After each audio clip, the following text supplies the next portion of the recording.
I'm Elizabeth Thompson from USGBC here at Greenbuild 2023. I'm here with Kit Milnes from Kingsett Capital, and I'm super excited to learn about your role.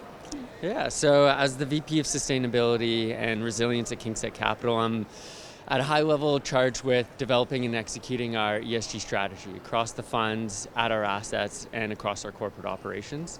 I'm also responsible for our decarbonization efforts, ensuring that we get all the financing we can, telling the story, and then the ongoing reporting as we're executing those strategies at the property level, and then reporting on how it all kind of layers up to the portfolio and fund level as well.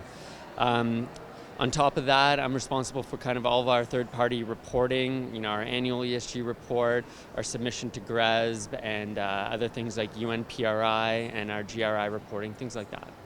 Great. And I know that you have a new tool around carbon reporting. Can you tell us about the new tool?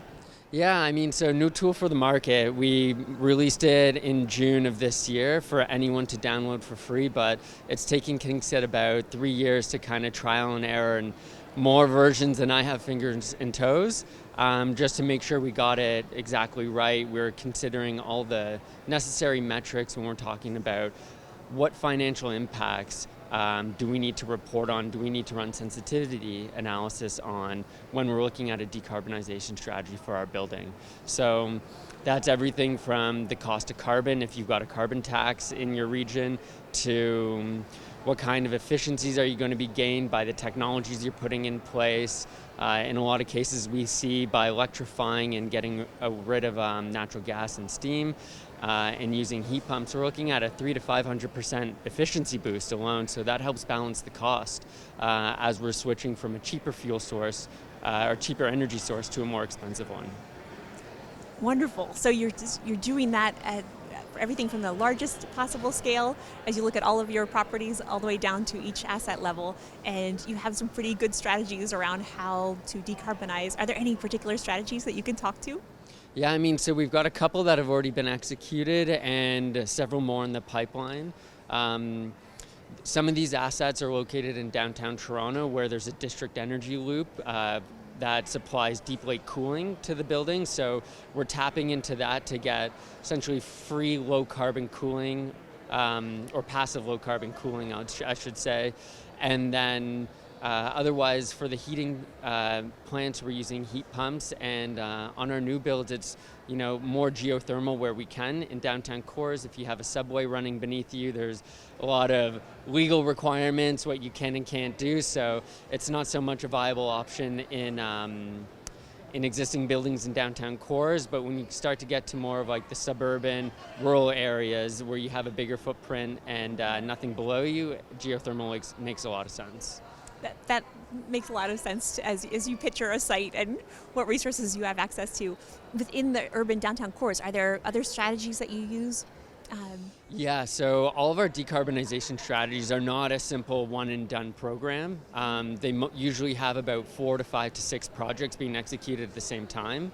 So we're looking at big upgrades to the building automation systems so that we can connect into more sensors and controls throughout the building. We're putting in more sensors and controls, more check valves, more VFDs, more VSDs. So if you speak the language, that's variable frequency drives and variable speed drives. So instead of having our systems either open 100% or closed 100%, you can start to dial it in at 25, 30, 35%, depending on who's in the building, what floors they're on, and what their needs are. So it enables you to create a much more tailored service offering to your tenants, much more control over thermal comfort and air quality as well. So I'd say there's no project that we're doing where we're just doing a fuel switch or we're just electrifying. You have to capture as much efficiencies and reductions as possible and right size all your equipment in order to make the project work financially. That makes a lot of sense. And when you think about the sort of big picture and you're trying to sort of communicate to people the value of the holistic ESG approach, and then you're bringing that down into each unique building and finding that tailored approach. Are there lessons learned that other people could incorporate in terms of how they talk to people, how they convince a board, how they convince stakeholders? Yeah, I mean, a lot of people need to understand that this type of work doesn't happen in a vacuum. It's not one or two people. There are big teams that kind of help build out compiling all the historical data. So whether that's building data performance on, consumption and peak demand, or it's looking at building condition assessments to understand when capital renewal is coming up for major systems, as well as getting energy audits, getting carbon studies done, so that you have a third-party consultant that's going to be able to help guide you through what technologies are available in the market and what's going to make sense for your project.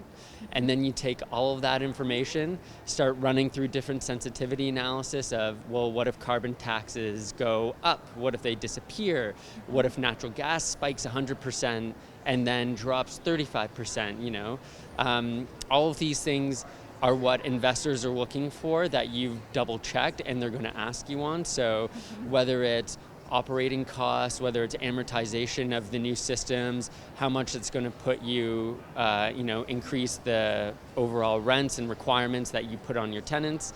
Is that going to price you out of the market or not? These are all things that we need to be armed with when we present the business cases to our asset managers, our C-suite, our investors, our boards. Great. Thank you. Thank you very much for your time. No problem. Thank you.